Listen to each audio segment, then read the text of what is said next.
चलिए जी, thank you so much for coming back. मेरा नाम है सुनील अधिकारी और आप देख रहे हैं अपना फेवरेट चैनल कॉमर्स पॉइंट। कैसा हम अच्छे लोग सारे। चलिए जी, चैप्टर नंबर 11 मार्केटिंग मैनेजमेंट का पार्ट 7 आज हम देखने वाले हैं। आज के वीडियो में डिस्कस करने वाले हैं प्लेस का ही हम एक्सटेंड करेंगे। कल हमने प्लेस का फर्स्ट पार्ट देख लिया था, चैनल ऑफ डिस्ट्रीब्यूशन हमने डिस्कस कर लिया था, उसी को ही हम एक्सटेंड करके आज देखने वाले हैं। Factors determining choice of a channel plus component of physical distribution, ये दो इंपॉर्टेंट टॉपिक आज के वीडियो में हम देखने वाले। चलिए बिना टाइम वेस्ट करते हुए स्टार्ट करते हैं video.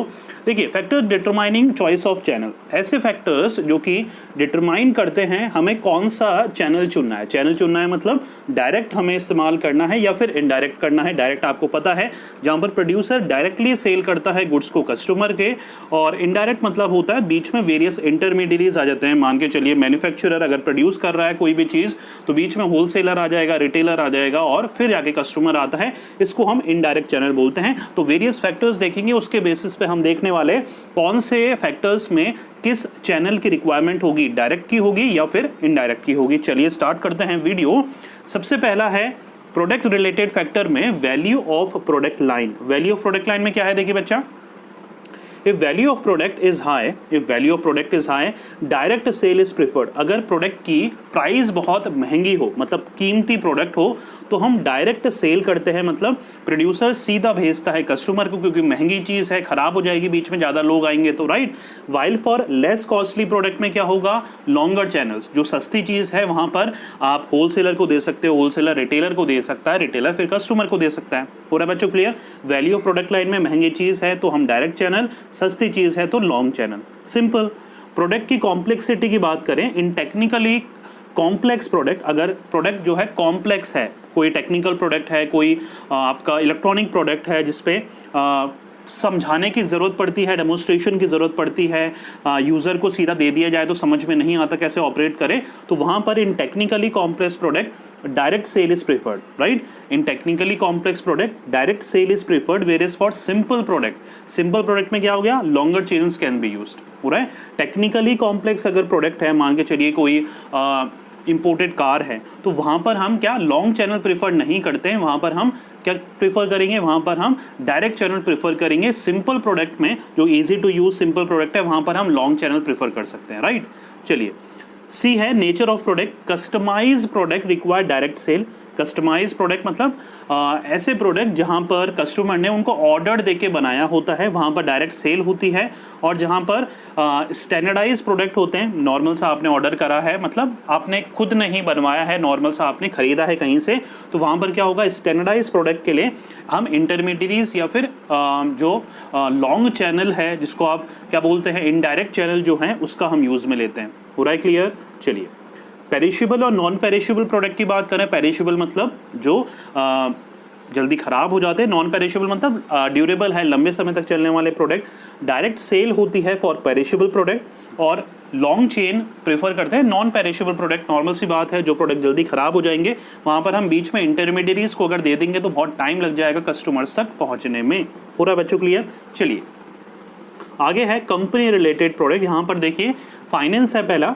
A company with no financial problem, अगर कंपनी को कोई फाइनेंशियल प्रॉब्लम नहीं है, शुड प्रीफर डायरेक्ट सेल। यहाँ पर डायरेक्ट सेल प्रेफर करते हैं अगर कंपनी को कोई फाइनेंशियल प्रॉब्लम नहीं है। कोई फाइनेंशियली वीक कंपनी है तो यहाँ पर लॉन्ग चैनल प्रेफर करती है, क्योंकि यहाँ पर बर्डन ट्रांसफर होता रहता है बिटवीन अदर पर्सन, तो यहाँ पर एक ही पर्सन पे बर्डन नहीं पड़ता। यस और नो। डिग्री ऑफ कंट्रोल की बात करें, the firms wanting tight control over the distribution prefer short path. Control distribute नहीं करना चाहते, खुद के पास ही कंट्रोल रखना चाहते हैं, तो यहाँ पर शॉर्ट पाथ हम इन्वॉल्व करते हैं। Direct sale but firm which do not mind sharing control, कोई फर्म कंट्रोल शेयर नहीं मतलब देना पसंद करती है, या फिर कोई प्रॉब्लम नहीं होती कि अगर वो होलसेलर को दे दे तो होलसेलर बेच देगा रिटेलर को, तो वहाँ पर अगर कोई प्रॉब्लम नहीं है तो हम लॉन्ग चैनल प्रेफर करते हैं। पूरा बच्चों क्लियर। अगर कंट्रोल आप रखना चाहते हैं तो डायरेक्ट चैनल, अगर कंट्रोल नहीं रखना चाहते हैं तो लॉन्ग चैनल आप प्रेफर कर सकते हैं, राइट। नेक्स्ट है हमारा कॉम्पिटिटिव फैक्टर्स भी अफेक्ट करते हैं। अ कंपनी में सेलेक्ट द सेम चैनल है सेलेक्टेड बाय द कॉम्पिटिटर। जो भी एक कॉम्पिटिटर है आपका, वो चैनल जो सेलेक्ट कर रहा है, हो सकता है वो डायरेक्टली सेल कर रहा है या फिर इनडायरेक्टली सेल कर रहा हो, आप सेम वही चूज कर सकते हैं, या फिर sometimes the business prefer not to select the channel selected by competitor, या फिर आप अपने कॉम्पिटिटर से बिल्कुल अलग करना चाहते हैं, वो इनडायरेक्ट करता है तो आप डायरेक्ट करेंगे, वो डायरेक्ट करता है तो आप इनडायरेक्ट भी कर सकते हैं। यस और नो, पूरा क्लियर। चलिए मार्केट रिलेटेड फैक्टर की बात करें तो यहाँ पर नेचर ऑफ प्रोडक्ट है। In industrial product direct selling is preferred, industrial अगर प्रोडक्ट है तो डायरेक्ट सेलिंग वहाँ पर प्रीफर्ड होगी। While consumer market, consumer oriented product है तो वहाँ पर क्या हो सकता है कि हम वेरियस चैनल्स को बीच में ला सकते हैं, इनडायरेक्ट सेल कर सकते हैं। इंडस्ट्रियल प्रोडक्ट है डायरेक्ट सेल, कस्टमर प्रोडक्ट है या कंज्यूमर प्रोडक्ट है तो वहाँ पर इनडायरेक्ट सेल आप कर सकते हैं। बी देखते हैं size of market, if the number of customer are large then more intermediaries are use. अगर लार्ज कस्टमर है तो लॉन्ग चैनल हम प्रेफर करेंगे, कस्टमर अगर स्मॉल बेस है, आपका नंबर ऑफ कस्टमर शॉर्ट है, कम है, तो वहाँ पर डायरेक्ट चैनल आप प्रेफर कर सकते हैं। जोग्राफिकल कंसंट्रेशन की बात करें, when buyers are concentrated in a limited area, अगर छोटे से एरिया में एक पर्टिकुलर सोसाइटी को ही आपको सर्व करना है तो डायरेक्ट सेल आप कर सकते हैं। लेकिन अगर आपको आपके कस्टमर पूरी दुनिया भर में फैले हुए हैं तो वहाँ पर आपको लॉन्ग चैनल ही प्रीफर करना पड़ेगा, राइट। क्वांटिटी परचेज की बात करें, if the order size is big, अगर ऑर्डर साइज बड़ा है तो डायरेक्ट सप्लाई आपको प्रेफर करनी चाहिए। अगर इस ऑर्डर सप्लाई स्मॉल है तो आप क्या कर सकते हैं, वहाँ पर इनडायरेक्ट चैनल भी प्रेफर कर सकते हैं, रिटेलर से भी आप बिचवा सकते हैं चीज़ें। एनवायरमेंटल फैक्टर की बात करें, in a depressed economy shorter channels are preferred. अगर इकोनॉमी डिप्रेस्ड है, बूम और डिप्रेशन वाली सिचुएशन है, बूम मतलब सब कुछ अच्छा, डिप्रेशन मतलब मार्केट में अच्छा नहीं चल रहा, प्राइसेस वगैरह या इनकम लेवल जो लोगों का बहुत कम है, डिप्रेस्ड इकोनॉमी में शॉर्टर चैनल्स प्रेफर होते हैं, राइट। और जो हमारी बूम इकोनॉमी होती है वहाँ पर लॉन्गर चैनल्स आप प्रीफर कर सकते हो। पैसा है तो लॉन्गर चैनल्स, राइट। अगर डिप्रेस्ड है इकोनॉमी तो शॉर्टर चैनल्स वहाँ पर प्रीफर कर सकते हो, right, to distribute the goods in economic way.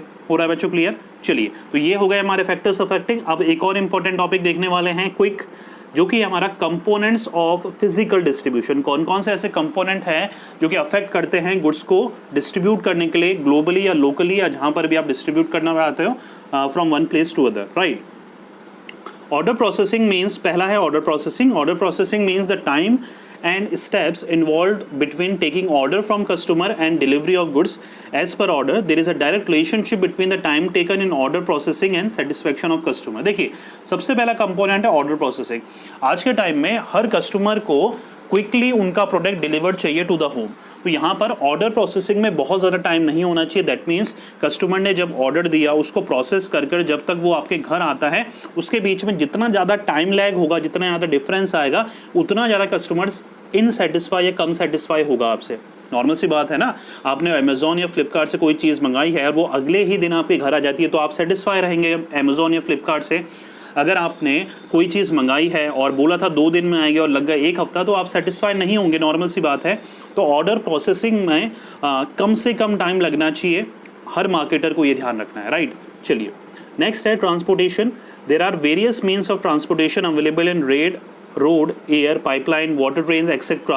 Each mode has its own advantage and disadvantage. These modes are evaluated and compared on the basis of speed, frequency, flexibility, cost, availability, and the best suited mode is selected by the company. अब यहाँ पर transportation में भी हमें decide करना है कि कौन सा मोड हमें चूज़ करना है। रेल के थ्रू ज़्यादा प्रेफर करेंगे, रोड के थ्रू करेंगे, एयर के थ्रू करेंगे, वाटर के थ्रू करेंगे, तो हमें अपना ट्रांसपोर्टेशन का व्हीकल अच्छे से चुनना है। प्लस डिपेंड करता है आपको कहाँ डिलीवर करने हैं, तो वहाँ पर वो अवेलेबिलिटी है या नहीं है, रोड्स कैसी है।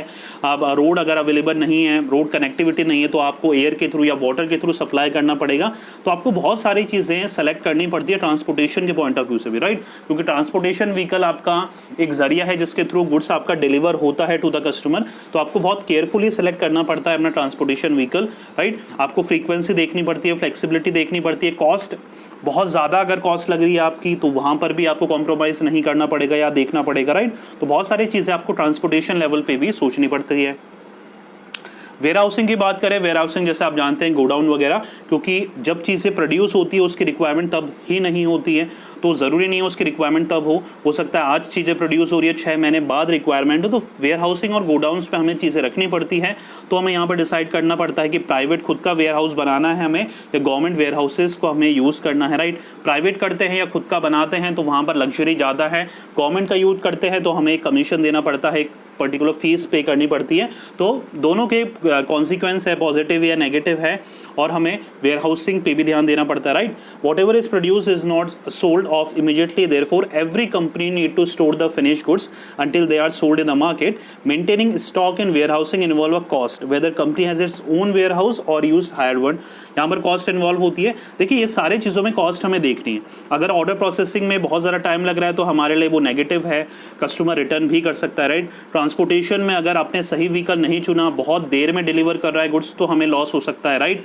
वेयर हाउसिंग अगर आपने सही नहीं चुनी है, गुड्स बर्बाद हो गए, तो हमें कॉस्ट का बहुत सारा लॉस हो सकता है। तो कहीं ना कहीं इसमें कॉस्ट की जो हमें वैल्यू है वो भी समझनी है, क्योंकि ये कंपोनेंट्स है फिजिकल डिस्ट्रीब्यूशन के, राइट। अगर आप ये कंपोनेंट्स पे ध्यान नहीं देंगे, क्योंकि सब में कॉस्ट इन्वॉल्व हो रही है। इन्वेंट्री की बात करें नेक्स्ट वाला, the proper inventory maintenance ensure product availability.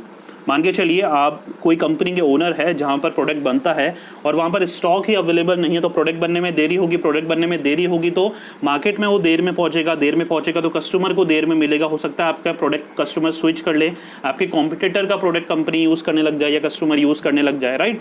तो मेन चीज़ क्या है यहाँ पर, इन्वेंट्री भी हमें टाइमली मेंटेन करनी पड़ती है। इन्वेंट्री मेंटेन करने के लिए भी पैसे लगते हैं, वो कॉस्ट आपके पास होनी चाहिए। इन्वेंट्री कहाँ से लेनी है, किससे रॉ मटेरियल लेना है, किस प्राइस पे लेना है, वो सारी चीज़ आपको ध्यान रखनी पड़ती है।